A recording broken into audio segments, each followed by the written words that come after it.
welcome back. We'll finish up section 7.2 in this video, and we'll start by looking at how big of a sample would we need to collect in order to construct a confidence interval of a specific size and for a specific confidence level. So again, the higher the confidence we want, we're going to need a larger sample. But also, if we want to make a smaller confidence interval, as in a smaller range of values, if we want to be more accurate, we're going to need a larger sample. So we can see that over here. So n is going to be the size of the sample that we'll need. And there's a couple of things to point out. One is that we are using z-scores instead of t-scores. One reason for this is that t depends on the size of the sample. And if we don't know what the size of the sample is before we want to take it, well, we can't use it. So we'll just use z, and it will be close enough. The second is that this uses the population standard deviation rather than the sample standard deviation. Before, when we were calculating the margin of error, we used the sample standard deviation, but we don't have a sample yet. We haven't calculated it. So we don't have S, we need to use the population standard deviation. But if we are trying to compute the population mean, why do we get to assume that we know the population standard deviation? Well, we don't. So what do we do if we don't know the sigma? What do we do if we don't know our population standard deviation? Well, there's a couple of tricks that we can use. One is you can always use the range divided by 4, and this is usually a good estimate for the standard deviation in this context, because the range divided by 4 is normally bigger than the standard deviation. And if we use a number that's big, that's a little bit too big, we'll come up with a bigger sample size, and that's okay. We can always just take a bigger sample. Another method, which I won't go over in a lot of detail, but one thing that you can do is you can start collecting a sample. So let's say you collect the first 10, the first 20 data values in the sample. We calculate the sample standard deviation, and we go, oh, the sample standard deviation should be roughly close to the population standard deviation. So we'll update it. So now maybe we know that we need this many more things in our sample.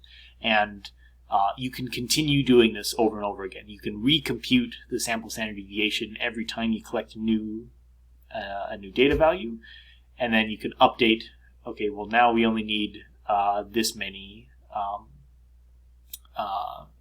things in our sample. And you collect a few more and go, oh, well, actually this is turning out well. We only need a couple more elements in our sample. So we can just calculate the sample standard deviation as you go until you hit a number that sort of works. Or you can go back to previous studies. And essentially this is just sort of a guess, but maybe a more educated guess if there had been previous work in the area. So, and in any case, the larger the sample, the better, because the more things you have in your sample, the more accurate you're going to be. So in any case, we always want to err on the side of taking a larger sample. So for instance, how big of a sample is necessary if we want 95% confidence that the sample mean is within 3 IQ points of the mean IQ of a population.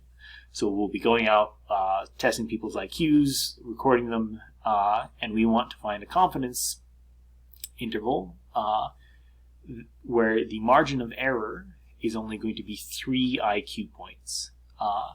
So, and again, we want 95% confidence. So what do we need for this? Well, our formula is going to be z sub alpha over 2 sigma over e all this squared. So z sub alpha over 2.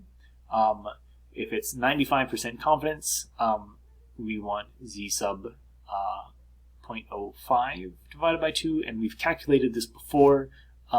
this is going to be 1.96. The sigma we're just going to assume is 15 IQ points, and the error, the margin of error, we want to be 3 IQ points.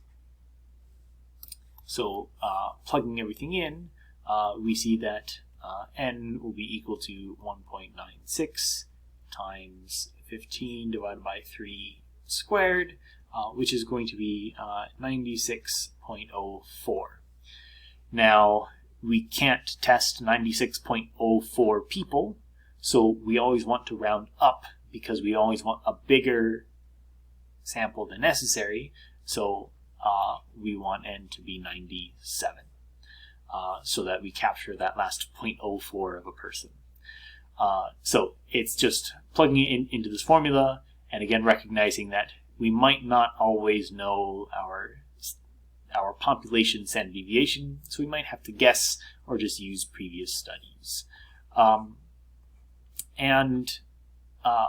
We could be in a bizarre situation where we do know exactly what our population standard deviation is, but we don't know the population mean. So we can modify our calculation for the margin of error if we do know what the population standard deviation is.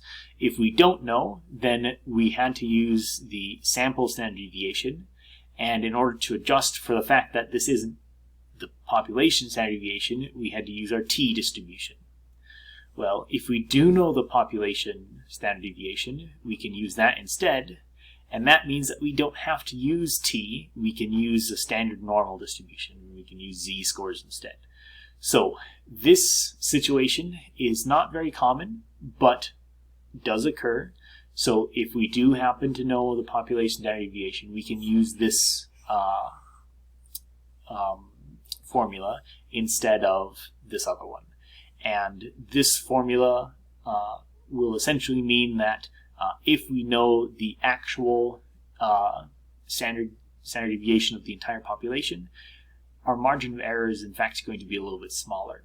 We can be more accurate. There is less error that we have to account for because we have extra information. If we don't know this information and we have to just rely on our sample, this error is going to often be a little bit bigger. So we can be less accurate in our assumptions if we don't know the population standard deviation.